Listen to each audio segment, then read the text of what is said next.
Is it audible now? Right. Okay. Okay. Yeah. So in this lecture, we start the concept of entity framework. So in the last few lectures, we have already seen the concept of ADO.NET. That is the standard technique of using database related tools with ASP.NET application. So what we learned is that how we can use the traditional direct and disconnected database approach to connect to SQL Server database and then do the CRUD operations, and also how we can retrieve the data. And then once the data is retrieved, how we can use the inbuilt data controls such as grid view, details view, in order to show the data on the web page.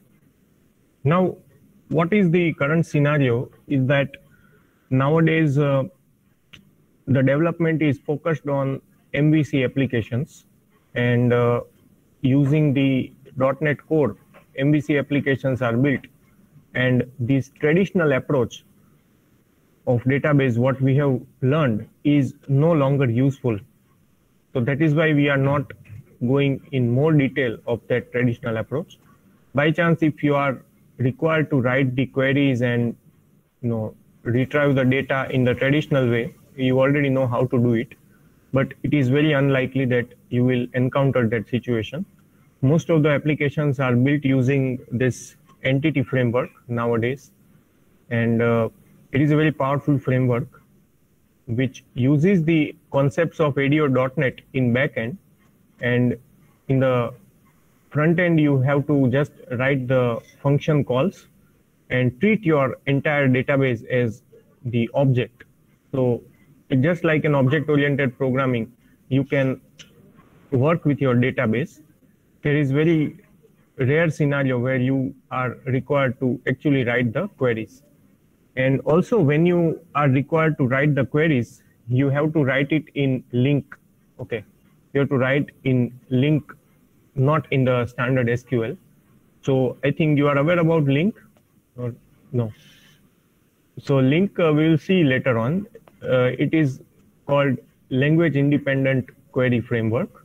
LINQ is language independent query framework. So there you have to write the query in such a way that the same query can be applied to a database, a same query can be applied to a list, a same query can be applied to any object. Okay, so it is a language independent queries, and that you have to use when you work with the entity framework or any other framework that you are using in MVC. So you are not required to write the queries in normal SQL format. When you write a query in LINQ, it will be automatically converted into the underlying SQL statement. So all these, all these motivations are there to learn this entity framework, and we'll see what is entity framework. So writing and managing ADO.NET code for data access is tedious and monotonous job, as you have already discussed, that it requires a lot of configuration, like you have to first connect to the database, you have to create the command object, you have to write the query, you have to read the data, and there is a lot of code that you need to write in order to use the standard ADO.NET techniques. So what is entity framework? An entity framework is ORM framework, which is created by Microsoft to automate the database related activities for your application. So what is ORM framework? ORM stands for Object Relational Mapping. Okay, and I think in Java also you have learned one of the ORM framework, right? Hibernate you are already using. So similar to Hibernate, in .NET we have entity framework, which makes the data access more user friendly and more efficient in terms of the application performance. So we are going to learn this ADO.NET. Yes, so in different languages you have different ORM frameworks, but the task of the framework is same, just to make the data access more efficient and more user friendly. So little bit introduction about ORM. So ORM, as I discussed, is a tool for storing data from the domain objects to relational database like MS SQL Server in an automated way without much programming or without much queries. ORM includes three main parts: the domain class objects, relational database objects, and mapping information on how domain objects are mapped to the relational database objects. Okay. So let's understand these parts in detail. So suppose you are working on a university management application. So your domain classes are student, teacher, then your exam. All these are your domain classes because they physically exist in the domain, right? What is the database object? The database object is the actual table that you have in your database. So you have a student table, then you have a result table, you have a subject table, you have faculties table. So these are the database objects.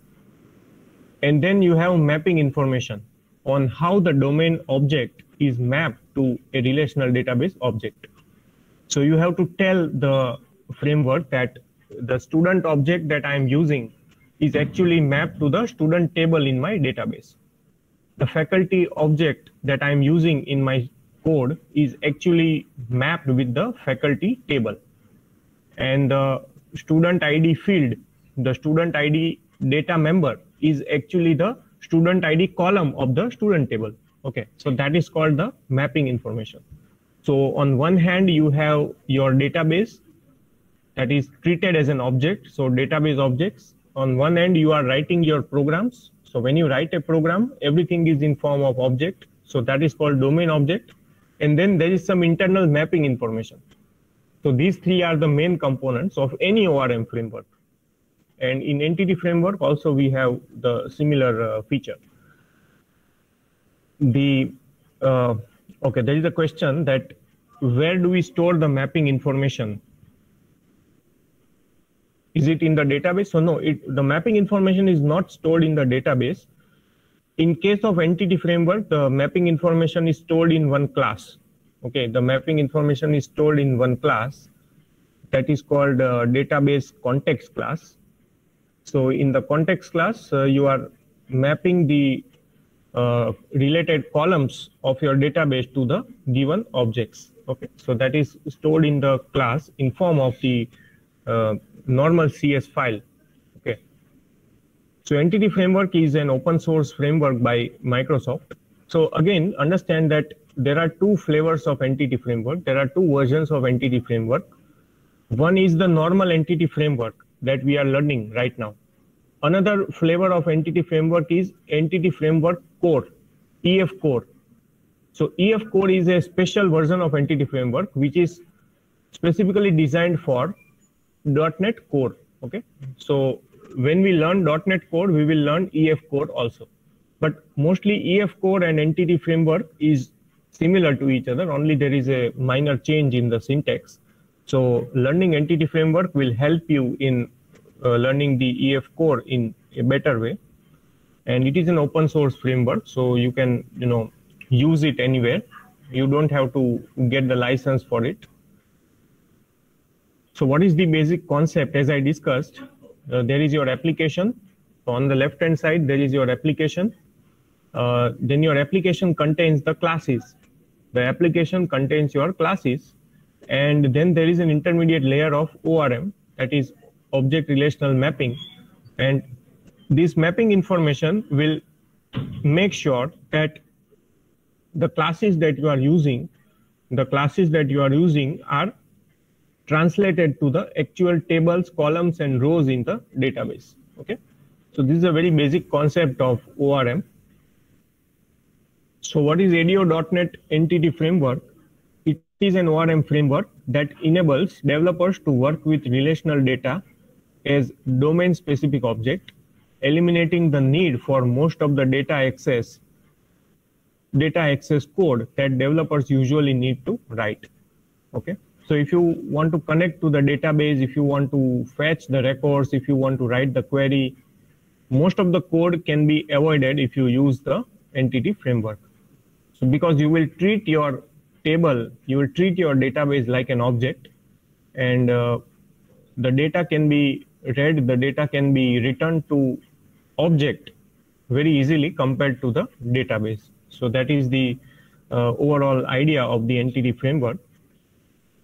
Using the entity framework, the developers issue queries in LINQ. Okay, as I discussed, LINQ is very important component of entity framework. Although it is not related to entity framework, LINQ is a generalized concept. But when we are using entity framework, it is compulsory to write the queries in LINQ rather than the normal SQL statements. Okay. Then retrieve and manipulate the data as strongly typed objects. So using LINQ will treat the objects, will treat the database as the object, and we can manipulate the data using the strongly typed objects. Using entity framework, developers can focus on their application specific logic rather than data access fundamentals. So now you are focused on your application rather than worrying about the code that you need to write in order to connect to the database and do the manipulation. So it reduces your burden as a programmer, and it lets you focus more on only your application logic rather than about the data access, code, and other details. Okay, now in traditional ASP.NET, entity framework is applicable in 3 different ways. So there are basically 3 different approaches in which you can use the entity framework. These approaches are as database first approach, the code first approach, and the model first approach. Okay. So what is the meaning of each of this approach? Approach means how you use your entity framework in the application. So database first approach first means that you create the database first. Okay, you create the database first and then use the entity framework on top of that database. So if you are already having an existing database with you and you want to design your database ahead of the other part of the application, this is the standard approach that you usually follow, right? So when you are developing any project, you will be asked to create a database first. So you already have created your database, and then you are using your entity framework to build the classes on top of your database. So that is the database first approach. The second approach is code first approach. The second first approach is code first approach. So if you want to focus on your domain classes and then create the database from your domain classes, then this approach is useful. So sometimes there is a scenario that a programmer is comfortable in writing the code. So he will write the code first. That, for example, I'll define my student class. Okay, I don't know anything about database. I'm simply defining student class. So class student, then there is an ID field, there is a student name field, etc. And then if you give some command, then from your code, the database will be automatically generated. From your code, the database will be automatically generated. So it is called code first approach. It is called code first approach. And the third approach is you want to design your database schema on the Visual Designer and then create the database and code. Okay. So the third approach is for someone who is more comfortable in designing. Designing means you have a designer. In that you create a design of your database. So all of you have created ER diagram, right? You already know how to create ER diagram. So just like that ER diagram, you have to create a diagram and then visually design the database. The tables that are related, you connect them with a line and all that design you do. And then if you give some command, then automatically on one side, database will be generated and on the other side, code will be generated. So that is the third approach. But it is a little challenging because everybody may not be very good or comfortable at designing directly. So usually programmers, they either choose database first approach or code first approach based on the scenario or based on the availability of the database and the level of the skill that the programmer is having. And also in the EF core, that is the core version of the entity framework, they have removed the model first approach. So the model first approach is no longer there in the .NET core. It has been removed, but here it is there. So if you are working in traditional .NET framework, you can also make use of model first approach. So let us see each of them in detail. So see, this is the visual perspective of each of these approaches. The first one is the database first approach. So on the left hand side, you already have your database ready with you. You already have your database with you. Then the job of the entity framework in this case is to generate the underlying classes. The job of the entity framework is to generate the underlying classes. The second approach is you have the classes with you.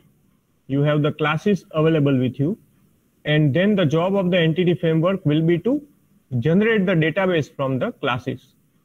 The job of the entity framework is to generate the database from those classes. So here database is given as an input and classes are there as an output. Second case, very reverse thing. The database, the classes are given as an input and the overall database, the entire database will be generated as an output. And the last part is model first approach. The last part is model first approach. So in that, the model is ready with you. The model is ready with you. And from the model, on one side, you get your classes, and from the other side, you get the database. So that is the third approach. So these are the three approaches: database first approach, code first approach, and model first approach. So this is the overall idea or the architecture of entity framework.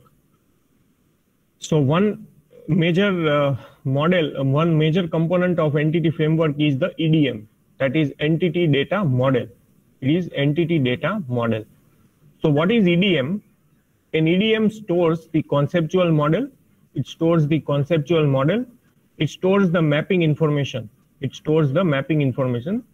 So yeah, somebody was asking that where exactly the mapping information is stored. So the mapping information is stored in model. It is stored in EDM, entity data model.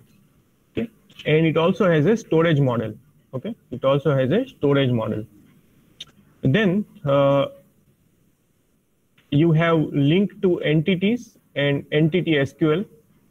So what is entity? Entity means classes. Okay, entity means classes. So when you write any query in link, your query will be first translated to particular entities that you are using in your system. So that is linked to entity, then entity SQL, object service, entity client data provider, and then at the end, you can see the bottommost layer is ADO.NET data provider. Okay. In the earlier lectures, what we have seen, we have directly worked with the ADO.NET data provider. But now that is the bottommost layer and we are working on the higher level, that is link and EDM, that is entity data model. Okay. But ultimately you should remember that everything is done by the standard ADO.NET data provider. Okay. So you are not supposed to write the queries directly, but whatever queries, whatever link statements you are writing in your higher level layers, those queries will be ultimately translated to ADO.NET data provider, and then you have the underlying database. Okay. So what is conceptual model? Is the model classes and their relationships. So suppose you have student class and you have instructor class, and there is a relationship that one student is related with many instructors. So that relationship will be stored in the conceptual model. Storage model is the database design model, which includes tables, views, etc. all your constraints, tables, views, they will be stored in the storage model. The mapping is the information about how the conceptual model is mapped to the storage model. The mapping will, it will basically decide that how your information is mapped from the storage model to the conceptual model. Then what is linked to entities? So they are query languages to retrieve efficiently the data stored in the model. They are the query language that are used to retrieve efficiently the data stored in the model. Object service is a main entry point for accessing the data from the database and return it back. So ultimately, even though we are using classes, we are using the methods, but eventually your data needs to be retrieved from the database only. So object service provides that service to access the data from the database and return it back. And the entity client data provider, it is the main responsibility of the layer is to convert the link to entity or entity SQL queries into standard SQL queries, which is understood by the underlying database. Okay. So suppose in link you write from students select S. Okay. That is one example of link. We'll see the example in detail. But if I write a query from student select S, where s.id equal to 101. So that is the example of link query. But what is the example of SQL query? Select star from student where id equal to 101, right? So this translation should happen between the link statement and the underlying SQL statement. So that is done using entity client data provider. And you don't have to do anything. You don't have to write the translation logic. It will be handled automatically. You have to simply give your logic that what you want to do, how you want to retrieve the data. Okay. So now before looking at the other approaches, let's see one example in detail so that we get an idea that how the entity framework is actually working. So what we'll do in this example, we'll create a simple student table with ID, name, and semester attributes. The ID attribute is kept as auto increment field. If you are not knowing, I will show you practically how to do it. But generally, since the ID is primary key, we'll keep it as the auto increment field. Now we will use database first approach. In this example, we will use database first approach. So what is the scenario? We already have a database, right? The scenario is that we already have database, and now from the database, I want to create my domain classes and I want to create my model. So we'll use the database first approach. First, we will finish the database design and then add the entity model and then perform insert operation without the use of SQL query. Okay. So in this example, we are not going to use any SQL query. We'll use the database first approach and some inbuilt methods of entity framework to perform the insertion operation to the database. Okay. So these are the steps in detail. Let us first finish the slides and then we'll go for the practical. So while creating the database,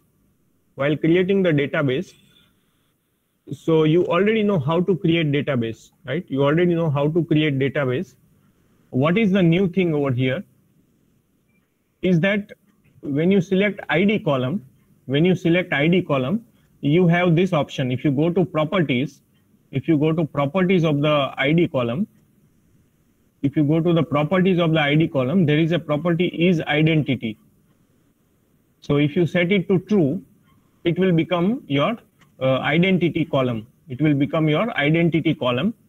And then you are incrementing it by 1 every time. You are incrementing it by 1. So what will happen that you will be no longer required to write the insert statement for this ID column. It will be automatically incremented every time when the new record is added. Okay? Every time when the new record is added, this ID column will be automatically incremented. So this is how my code will look. So I have 3 columns: ID, name, and semester. Right? ID, name, and semester. I have these 3 columns in my database. Okay, so my database is created. Okay, now my database is created. Now what I will do, I will right click here. I will right click in the server, in the Solution Explorer. In the Solution Explorer, I will do the right click and click add a new item. I'll select click add a new item. And then I will add Entity Framework DB Context Generator. I will add Entity Framework DB Context Generator. Oh, sorry, it is incorrectly selected. I will add this. I will add this, that is ADO.NET Entity Data Model. I will add ADO.NET Entity Data Model. Okay. This context generator will come into picture if you are using code first approach. If you are using code first approach, then this context generator will come into picture. Okay. So I will add an ADO.NET Entity Data Model. I will give a specific name. I have given Student Data Model as the name. Then click Next. Okay, then click Next. Then these options, they ask me that what kind of model I want to add. Okay. The first option is Entity Framework Designer from database. So this is applicable if I already have created my database. The second option is Empty Entity Framework Designer Model. So you just want to create model. Okay, you just want to create model. The third option is Empty Code First Model. That is, you want to create a code first model. And the fourth option is Code First from database. Okay, code first from database. So it will be useful when you go for the code first approach. Right now I will select EF Designer from database because I have already created database. I have already created the database, and then from my database I want to create an entity data model. From my existing database I want to create entity framework model. So I'll select first option, click next. Okay. When I click next, it is asking me that what is the name of the database. So here, before you reach to this screen, your database must be created. Okay. Before you reach to this screen, your database must be created. So my database student DB is already created. So I can select that and click next. Then it is asking me that what kind of table I want to include. So I will include all tables. Okay, I will include all tables. Ultimately, I have only one table. Right now, I have only one table, but I need to add all tables. If I have multiple tables, then all the tables will be added to my database. All the tables will be added to my model. Click next, and you will get this particular diagram. You will get this particular screen. So it is your entity model. It is your entity model. And see, the extension of this model is student model.edmx. Okay? Student model.edmx. So the name of the model is student model and the extension is EDMX because it is the entity data model.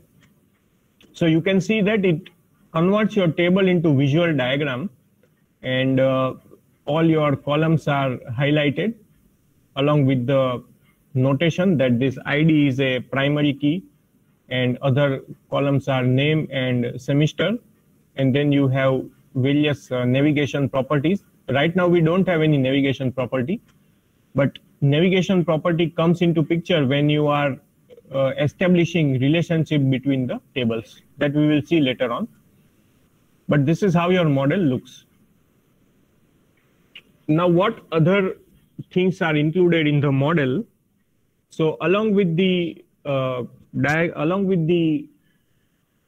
EDMX, you get some other information. The one information is context class. The one information is context class, and the other information is the domain class. The other information is the domain class. Now, what is the meaning of domain class? So you have already, what is your domain here? What is your domain class in this example? My domain class in this example would be student.cs. So that class will be automatically created. That is one thing. And what is context class? So basically context class will store the mapping details about how your columns of the student class is mapped to the actual student table of the database. Okay, so that is the mapping information.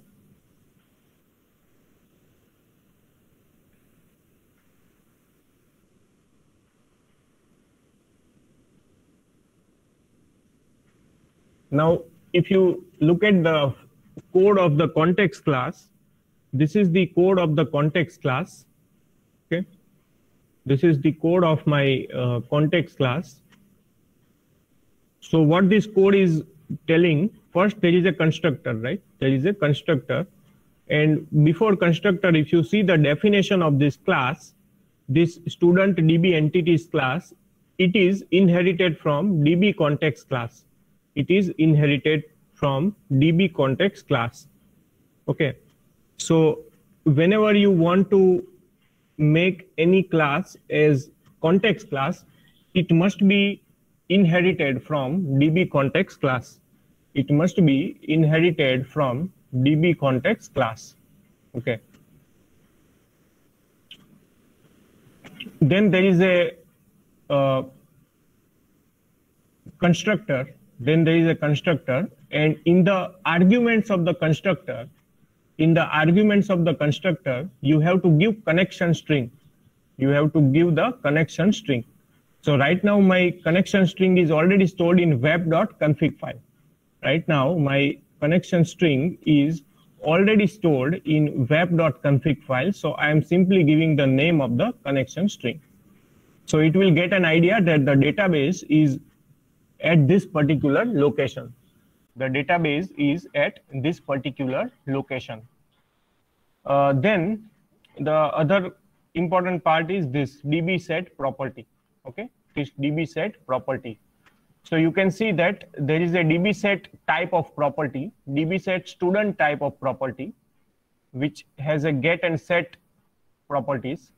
So if you want to get the details about the student table, or if you want to set some values in the student table, okay, if you want to get some information about the student table, if you want to retrieve the records of the student table, or if you want to store the details of the student table, if you want to create a new record, then this property should be used. Okay, this property should be used. Okay. So how to insert a record into student table? Step 1, create an object of this particular class. Create an object of this particular class, and then access this property.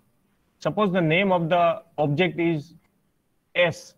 Suppose the name of the object is S, then we have to write s.students dot some method to add the record into the student object, a student table. Okay, we'll see that in the example.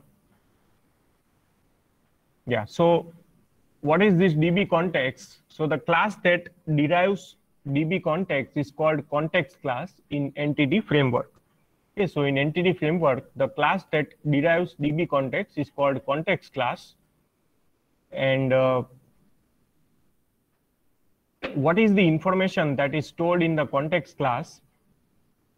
We have entity set, we have the query information, we have relationship information, we have the caching information, and all other informations are present in the context class. Okay, and you can see that it is a partial class. It is a partial class, so there is some internal implementation which is hidden from the user.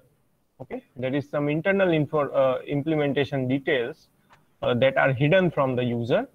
They are visible when you see the actual code of the context class.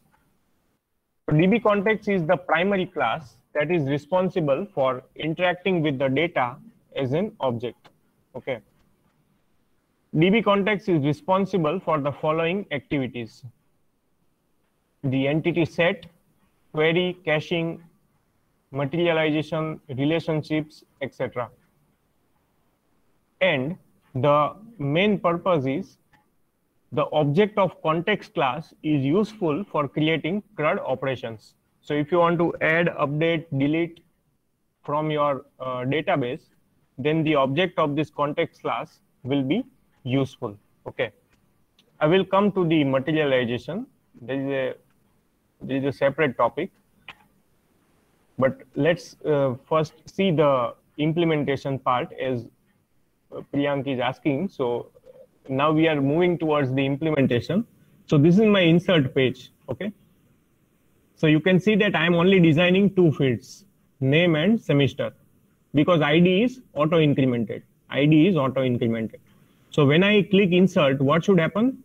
The data which I am writing in the text box, it must be inserted into the database, but not using standard SQL queries, using the entity framework methods.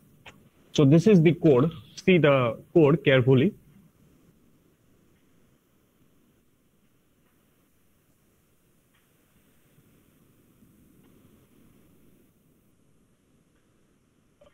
What I did not have in the slides is the student class, but I will show you practically.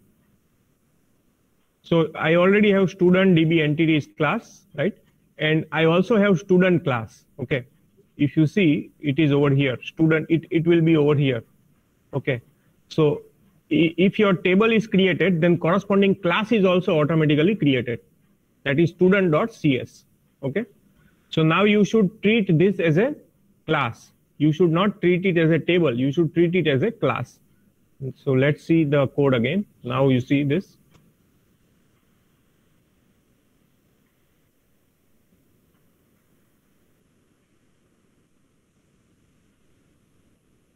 So very simple. We are creating a new student object. We are creating a new student object. So remember, each object is just like one row in the database. Each object is like one row in the database. Okay.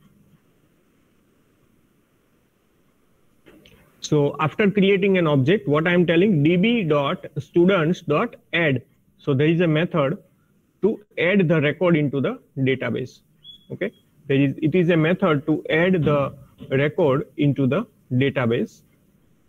And once the data is added, to save the changes to the database, to reflect the changes to the database, I'll write db.savechanges method. I'll write db.savechanges method.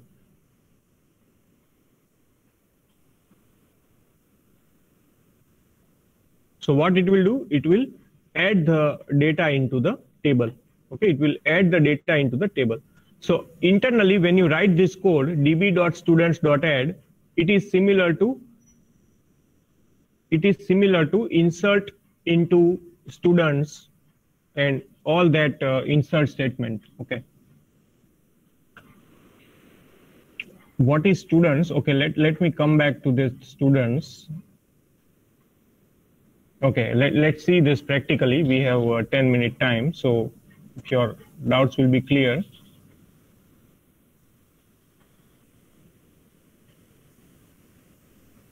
Let's see if I already have any database with me.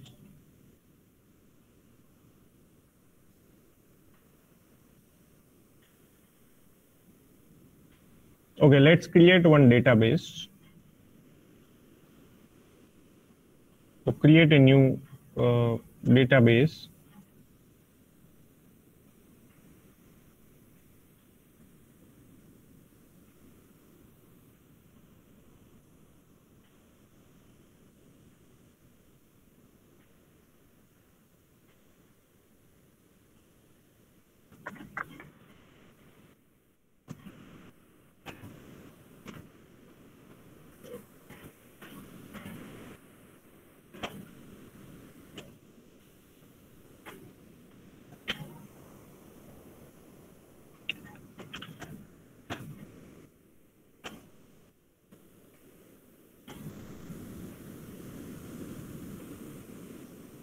Let's see if you already have any database in the server.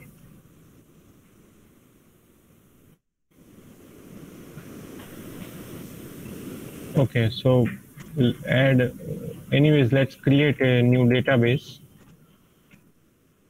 Let's say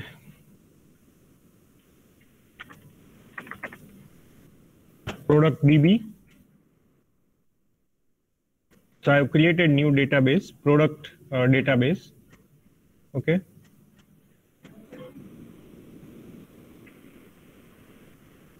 In fact, let's create a new project. So this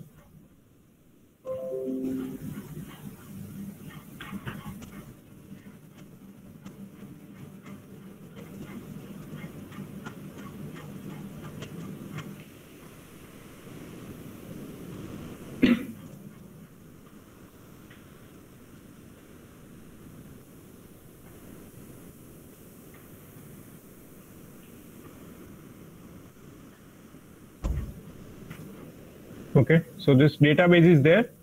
Let's see the tables. So add a new table. Just change the name of the table to product table. I already have ID. Let's say product name and product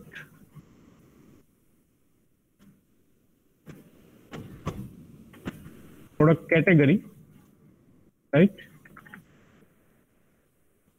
So, okay, so now first step is how to make ID auto increment. So click on ID and go to properties section. You will have identity specification. So click true. Is identity true and increment by 1. So this will make it auto increment. And yeah, that's it. So we'll click on update.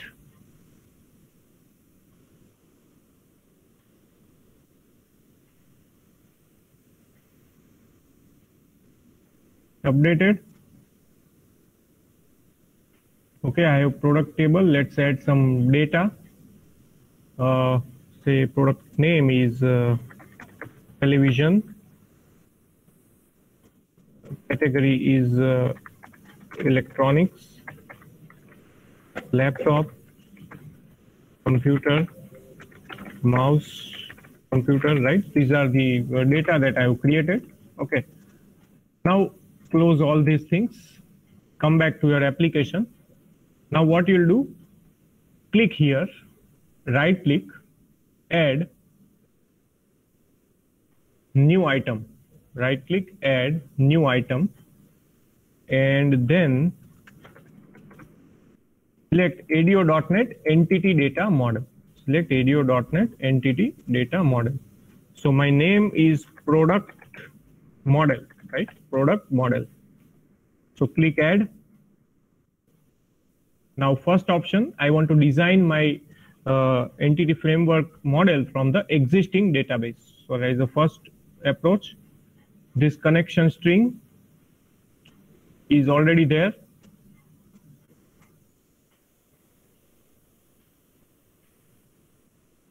Click next. Then it is asking me to choose the version. You can select any version. Now I want to include all tables. Currently I have only one table, but include all tables. Click finish.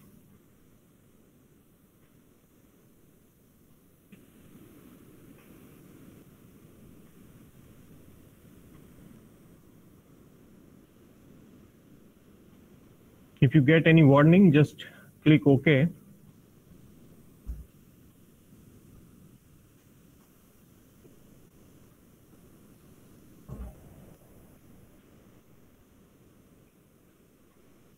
Okay. So you can see that my entity diagram, EDMX diagram is created. It has a product entity. Now, coming back to the model. So see here, one is this EDMX file. Then there is a context class. So if you open this context class, you have this context class, right? So you can see that the name of the context class is product DB entities, product DB entities. And for each table, right now I have only one table. So for that table, it provides the property, DB set property products, okay? So if you want to do the CRUD operation, you have to create the object of product DB entities class and then use the products property, okay? Now somebody is asking what is students. So in this case, it is products, right? So whatever students or products, they are the name of DB set properties. They are the name of DB set properties, and they will be referring to your table. They will be directly referring to your entire table, okay? Entire collection of your table, okay? And along with that, you also have product.cs. You also have product.cs. So if I open this product.cs, you can see this product, okay? So this code is automatically generated by Entity Framework. This code is automatically generated by Entity Framework. So the way you have defined your columns, similarly, it will define the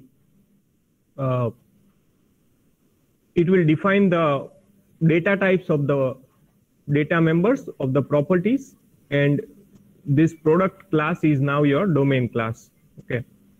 So if you want to create any product, you have to create the object of product class first, okay? And you can do it, right? I think it is not very difficult. Just for your, let's add one web form.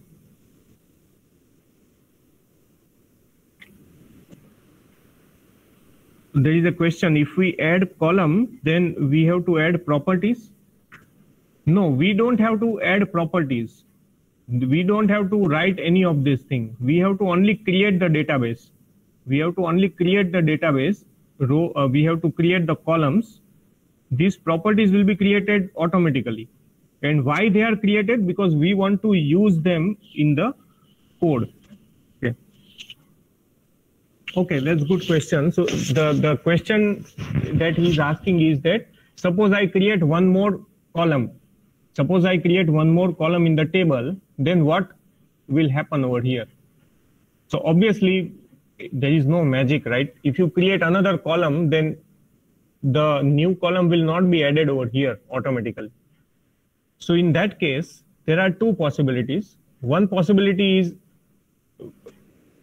before looking at those two possibilities, first thing is, do not modify your database after it is created. There is a general practice, very ideal scenario. Try not to modify your database schema once it is created. But it's a very practical thing. It is very ideal thing. Practically, you have so many changes even after your database is created. So there is a concept called migration in Entity Framework, which we will see later on. So using migration, what will happen? You have to make changes to your database and then run the migration, so the code part will be updated accordingly. Okay. But for that, you have to apply the migration. That is one option. Other option is delete the model and again create it. Second option is delete the model and again create it, so changes will be reflected. So migration is a good option that we will see later on, but don't do it, right? Don't try to do so many changes, because you are looking at only one property, but internally there are other mapping informations that will also change. So you need to make changes at so many places, which is not possible manually. Okay. So yeah, what is the name of the class? The product DB entities. So in this web form, I can write the code like this. Okay. Product DB entities, DB equal to new of product DB entities, right? and then I'll create a new product. Let's say I want to create a new product. So product P equal to new of product P dot. Now don't set ID because ID is auto set. So product dot name is, let's say, USB keyboard, and product dot category is equal to computers. Okay. Now what I have to do? db dot products dot add p, right? db dot products dot add p, and then db dot save changes. Okay, db dot save changes. So when you run this application, your new record should be added to the database. We try to run this.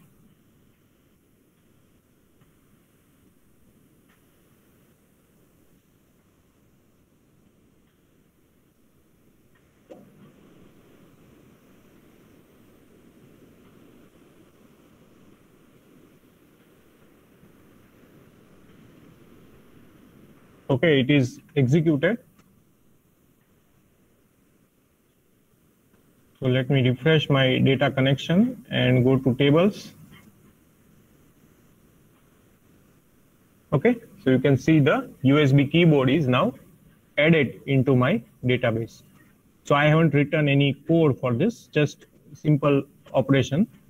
So similarly, DB comes with the context class comes with many other methods, like so db dot students, sorry, db dot products dot, so you have add to add the record, remove to remove the record, find to find a particular record, then you have update. Yeah, update is basically adding a new entry. So all these, see these queries like join, group, first or default, max, min. So all these operations are applicable to your products entity, to list, to string, where. Okay, so this where is useful to write a query. Okay, so suppose I write like this: db.products.where p where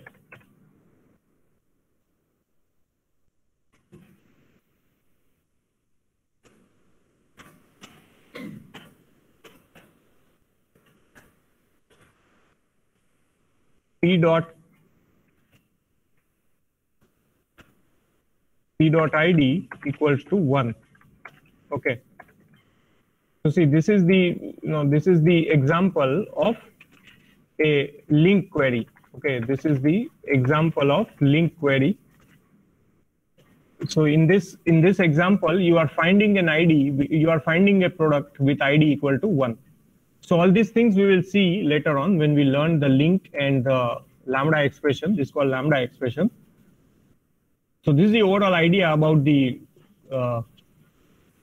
database first approach. So in the next lecture, we will see code first approach, and then we'll look at the concepts of link and lambda expression and how to retrieve the data efficiently from the database.